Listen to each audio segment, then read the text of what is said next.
खुशी का सुहाना सफ़र एपिसोड 36। जैसा कि पिछले एपिसोड में मिसेस दुबे सारा माजरा समझ जाती है और खुशी और दुबे जी की चाल दीपक को समझाने की कोशिश करती है, मगर भोला भला दीपक कुछ समझने के लिए तैयार ही नहीं होता। नमस्कार दोस्तों, मैं नम्रता शर्मा लेकर आई हूँ अपनी लिखी हुई कहानी जिसका नाम है खुशी का सुहाना सफ़र। उम्मीद करती हूँ कि आपको और मेरा ये सफ़र भी सुहाना रहेगा। मेरी लिखी हुई कहानी आपको पसंद आए तो मेरी इस कहानी को लाइक करें और शेयर करें और चैनल को सब्सक्राइब करके अपना प्यार और सपोर्ट मुझे ज़रूर दें। धन्यवाद। अब आगे।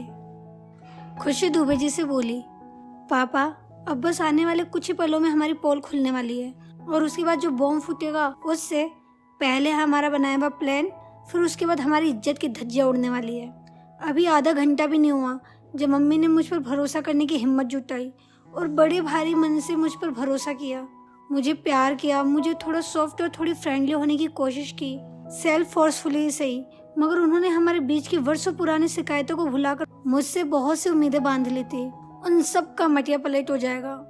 अब आप तो उनके हस्बैंड है तो आप दो चार ताने सुनकर बच जाएंगे, असली बदला तो मुझसे लिया जाएगा। तब दुबे जी बोले, बात तो सही कह रही हो बेटा, लेकिन बात को तुम भी समझने की कोशिश करो। सच तो यही है कि इस कान के पीछे की शैतानी खोपड़ी तुम्हारी ही थी। खुशी ये सुनकर अवाक रह गई। वो दुबे जी से बोली, मगर पापा मैंने जो भी किया था आपके लिए किया था, आपके नाक में दम करने वाले उस दीपक से बदला लेने के लिए किया था। और आप भी तो कितने खुश थे मेरे इस प्लान से, पूरा पूरा साथ दिया था आपने। भूलो मत पापा, इस क्राइम के 50% पार्टनर आप भी हो। दुबे जी बोले, नहीं बेटा 50% नहीं, हाँ तुम कहती हो तो मान लेता हूँ, 80-20 का रेशो है। मैं मना नहीं कर रहा, मेरी इच्छा थी कि दिमाग से बदला लिया जाए, बाकी सब किया धरा तो तुम्हारा ही है। खुशी बोली, पापा आप ऐसा क्यों बोल रहे हो? दुबे जी बोले, बेटा सच बताऊं तो मुझे ये रियलाइज हो चुका है कि गुस्से में आकर किसी से बदला लेना दुनिया का सबसे बड़ा अपराध है। खुशी बोली, आपकी ये बात सुनकर मुझे भी ये बात तो समझ में आ रही है। उससे भी बड़ा अपराध है किसी के साथ हो रहे गलत के लिए नेता बनकर दूसरों के मामले में नेतागिरी करना।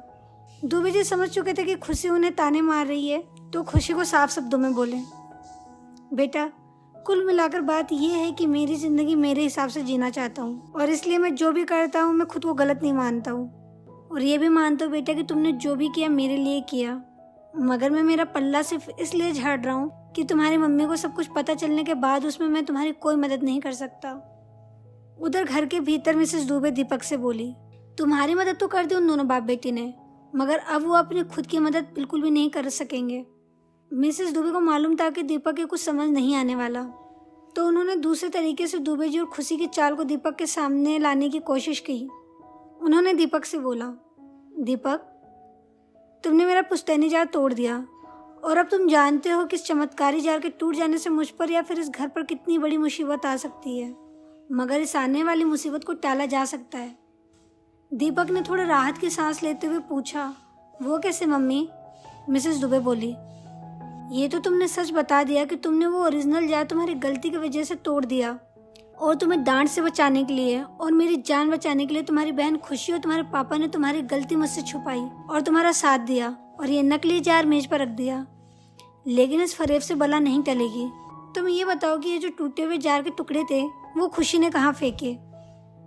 दीपक बोला, मम्मी वो टुकड़े उन्होंने कहाँ फेंके उसका मुझे नहीं पता, क्योंकि डर की वजह से मेरी तबीयत खराब हो गई थी तो उन्होंने मुझे मेरे कमरे में रेस्ट करने के लिए भेज दिया था। लेकिन मम्मी उन्होंने डस्टबिन में नहीं फेंके होंगे वो टुकड़े, क्योंकि उस पर आपकी नज़र पड़ सकती थी और मेरे सामने जितनी बार भी वो बाहर गए खाली हाथ गए थे। पापा ने अपने कमरे में भी नहीं छुपाया होगा क्योंकि वहाँ भी आपकी नज़र पड़ सकती थी। तब मिसेस दुबे बोली, तो बेटा ये तो हो सकता है कि वो टुकड़े हमें खुशी के कमरे में मिल जाए, मेरे साथ चलो और उसे ढूंढने में मेरी मदद करो। अब मिसेस दुबे और दीपक खुशी के कमरे में जाते हैं और टूटे हुए जार के टुकड़ों को ढूंढने लगते हैं। थोड़ी ही मशक्कत के बाद दीपक को वो टुकड़े खुशी की अलमारी के भीतर थैली में बंधे हुए मिले। वो उन टुकड़ों को मिसेस दुबे को पकड़ा देता है।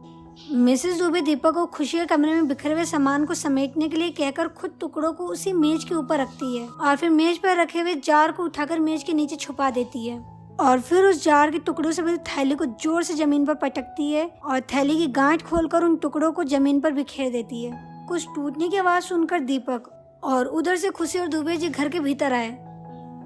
जार के टुकड़े जमीन पर बिखरा हुआ देखकर खुशी के होश उड़ गए। दुबे जी ने गुस्से में मिसेस दुबे से पूछा, ये जार कैसे टूटा? किसने तोड़ा ये जार? मिसेस दुबे बोली, ये जार मैंने तोड़ा है, क्योंकि मैं ये जानती हूँ कि ये मेरा पुश्तैनी जार नहीं है। ये दुष्ट लड़का उस जार को पहले ही तोड़ चुका है और इतने दिनों से मुझे बेवकूफ़ बना रहा है।